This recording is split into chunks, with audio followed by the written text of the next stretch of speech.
Hello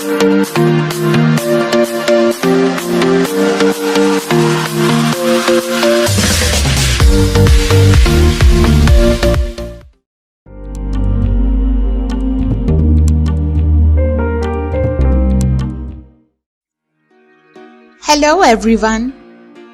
Welcome to Beauty Attraction. Today I am going to tell you how to use chocolate to treat various skin and hair problems common during winter season. Let's get started. Skin. Take 2 tablespoons of cocoa powder, a pinch of cinnamon powder and 1 tablespoon of honey.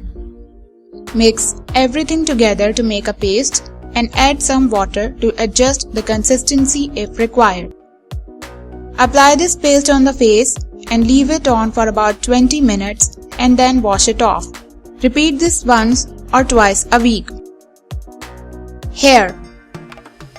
Chocolate or cocoa is said to be rich in magnesium, which helps fight and cure hair loss.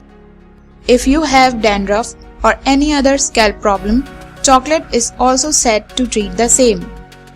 A chocolate mask is a great way to add shine to your hair. You can mix 1/3 cup of cocoa powder along with 1/4 cup of coconut oil or almond oil and apply this evenly all over your hair. Keep the mask on for at least an hour before you wash it off with lukewarm water. Thank you for watching Beauty Attraction. Do subscribe to my channel and click the bell icon for more updates.